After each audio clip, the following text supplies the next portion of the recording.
Got two girls in the cut, and I don't know what to do. I fell in love with you. Two girls in the cut. Whenever you go into a new build, whether it's D.R. Horton, whether it's KB Homes, LGI, they all tend to have a pest control company that comes recommended by the home builder. Not that it's the best company or that they do bad or a good job, that doesn't matter. But the reason why that's important is because when you go into, say, D.R. Horton, I know it's going to be Massey. So the reason why that's really important and useful information to have is because if I skip a step of the sale on the new build, I'm going to get shut down right away. So meaning they already believe they have a pest control company that comes with their house because the home builder recommended it, which is Massey. So what happens is if I tell them I'm just a bug guy and I do the service, guess what they're going to tell me? I'm good, I have a service, Massey, right? But if you let the elephant out of the room, you address it first thing that you do is the main reason I'm dropping by is because XYZ company came with the home. And then from there, what you're doing is you're beating them to the punch. You're taking away their ammunition. They no longer can use that against you. In fact, you turn it into a negative and you turn it into a positive, and you can create much curiosity. What I mean by this is, so the main reason I'm dropping by is because XYZ company came with the home, and that's literally the reason I'm here, and that's why everyone's been switching over. When I speak like that and with a high level of tonality and certainty, what it tends to do, it creates curiosity and it drops their defenses. So now they're wondering like, why is everyone switching over, right? Versus me knocking on the door and no, we have XYZ company, we're good. It's gonna buy you a lot more time. You're gonna be able to drive the conversation a lot deeper into the close, essentially. What you're also doing is when you're knocking on doors, you're also paying attention to cars going by. And sometimes you'll see like cars pull up in homes that you knocked that didn't open the door. And from what you do there is you just make a mental note. Not necessarily that I'm gonna go rush and talk to those people or anything like that, but I just make a mental note like, they weren't home, now they're home. I'm gonna go and check with them at a later point in date. So you're just making little mental notes as you're walking through. Sometimes in new builds, it's a little more difficult to figure out when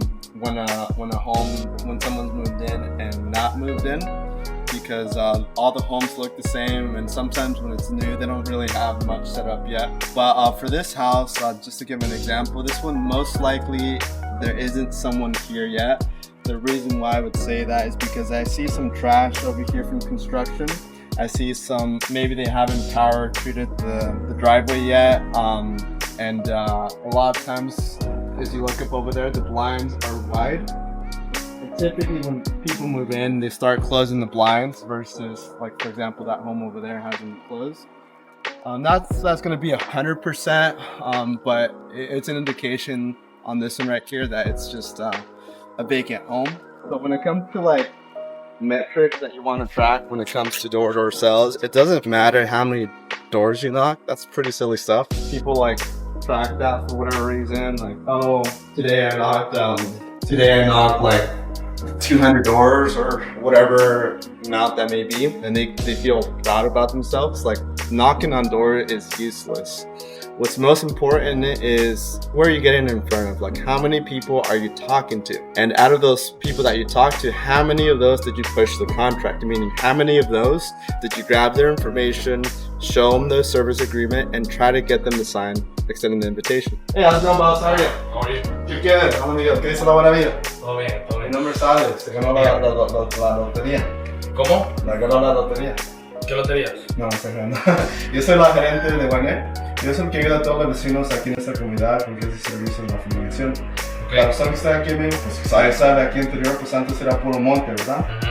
Y originalmente todas las casas aquí venían con una compañía que se llama Massey. Ellos son los que hacen el primer tratamiento gratis, pues después de eso suben el precio y cobran 120 cada servicio, muy caro por lo que ellos hacen, ¿verdad? Entonces aquí en esta comunidad, pues la mayoría de mis clientes aquí pues son venezolanos. Y no sé ustedes también. Sí. Y la razón que me contratan aquí en esta área, amigo, porque cuando hago muchas casas, pues me sale mucho en tiempo de gasolina, sale todo bien barato. Okay. Aquí lo que me han comentado más que nada, todos los vecinos notan bastante las arañas, hormigas y de hecho, ratoncitos así pequeños, ¿verdad? Entonces, normalmente si usted me marca directamente, me dice, pues Alex, nos acabamos de mudar, no me gustan los bichos, normalmente yo cobro caro. Normalmente, amigos, si usted me marca directamente a la oficina, normalmente yo lo cobro 500 en el primer servicio, normalmente cobro 140 una vez cada 2 meses. Pero si la alquilo al grupo que ya tengo establecido aquí en esta área, lo que hago en vez es yo lo descuento 400 y solamente lo hago el servicio por 99. Y por 99 todavía lo fumigo toda la casa, parte de adentro y de afuera, si desea. Okay. Después de eso, amigo, que hagan los vecinos también harían la casa de ustedes también. En vez de cobrar los 140 como 120 que cobra Massey, yo lo descuento y cobro 99 cada servicio y lo cobro mensual a 49. Esa es la económica. La primera cosa que no tengo que fumigar aquí, amigo, todas las casas aquí, no sé si han mirado, pero todas tienen los huecos acá en la parte de acá al lado, con la ladrillo, no sé si la has visto. Sí. ¿Sabes para qué son? Sí, eso es para el movimiento de la... Eso es para prevenir el craqueo de los ladrillos con la animación y eso. Sí, ayuda a que la casa respire, ¿verdad? Previene el molde, pero como se puede imaginar es donde sale mucho bicho, ¿verdad? Entonces lo que yo lo voy a hacer es le voy a poner un producto aquí adentro y va a sacar todo lo que está aquí adentro para afuera. Porque cuando construyen las casas las dejan abiertas por mucho tiempo y pues en ese proceso pues se mete mucha plaga en las paredes, ¿verdad? Sí. Entonces este primer servicio va a sacar lo que ya está escondido para afuera. Después de eso, amigo, la trato la parte del frente, también la trato la parte de atrás de la casa. Para las hormigas, las fire ants, las fleas, las ticks, para que cuando salgan niños no se estén pegando a ellos. Acá en las esquinas del garage, no sé si ha visto por acá. Sí. Hay como un gap. Yeah. Ahí es donde luego se meten los ratones pequeñitos y de campo, ¿verdad? Además estamos entrenando a la persona que está ahí, muchacho. Okay. Aquí en esta área, amigo. Pero yo no soy el dueño de la casa, no sé si pueden darme... Usted está rentando aquí. Sí. Sí, hay la razón que está aquí. Su mayoría, no mayoría, pero quizás la mitad de personas aquí están rentando. Y la razón que me contratan es porque hago un renter's discount para los que rentan. Okay. Para calificar para ese programa, van a estar aquí por lo menos un año. ¿Sí? Porque si pagan. Yo tengo entendido que el dueño contrató una empresa. No, lo que pasa es las casas con el home builder de Massey hacen el primer servicio y si los contratan el home builder y no le cobran al dueño por el primer servicio. No, pero mi realtor me dijo que ellos contrataron otro servicio extra, pero no sé cuál es, no sabía. Aquí contrataron a alguien además de eso. Sí. Ok, ya veo entonces, pero no ha venido nadie. Porque un inversionista que tiene varias casas, pero no sé. Porque y va a venir como una vez o seguido. Esa es la pregunta que le pregunte a ella, al dueño, porque muchas veces sí pagan por un servicio de una vez, pero es muy raro estar con... No, una de las cosas que me dijo mi realtor fue que el dueño dijo que no fuera a contratar ningún servicio de fumigación ni nada porque ya ellos habían contratado. Y como que no quieren que pues, se metan con su casa. Son como muy estrictos, ya lo entiendo. Entonces son una situación diferente. Quizá me puede ayudar con eso. ¿Cuánto tiempo llevan aquí en esta casa? Tengo un mes. ¿Un mes? Aquí, además de ustedes, ¿cuáles son los que se han mudado aquí más próximo? Creo que... No, esos del frente, los que están allí al lado. Los de las 2 casas. Los que están en esta casa. A ver, esa casa por allá. Aquí, perfecto. Pues muy amable, amigo, pues gracias por dejarme pasar. Yo entiendo si el dueño es el que está tratando. No se preocupe, sí. Okay, gracias.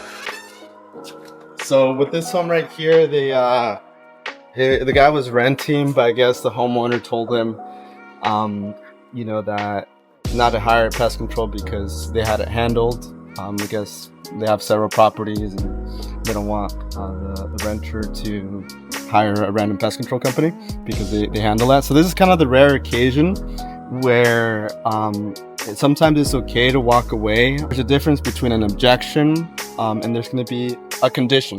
There's a difference between a condition. A condition is something that you can't really control. It's out of your control. An objection is just a simple, the customer doesn't have enough information to be able to make an adequate decision.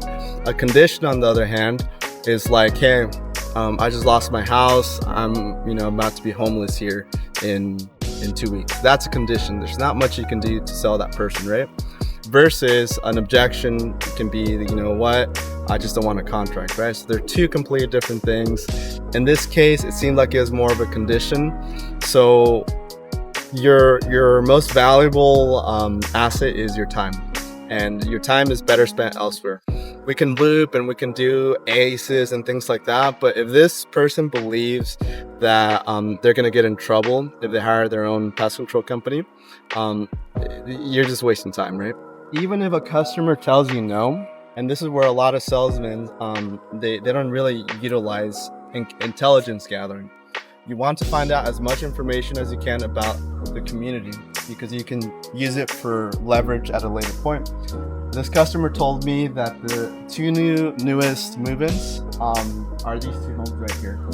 And when I knock on the door, you don't have to lie or anything like that, but you can just say like, hey, I was just talking to your neighbor across the street, and he mentioned that you just moved in. I do the bug service, right? And you're not being deceitful, you're not telling any lies, but you're just literally telling them, hey, I talked to your neighbor and he mentioned that you just moved in. With that, your level of credibility is built up, and you're not telling them that, don't lie, don't tell them that the service is home, that he's one of your customers. Just tell them, hey, talk to your neighbor, he told me you just moved in.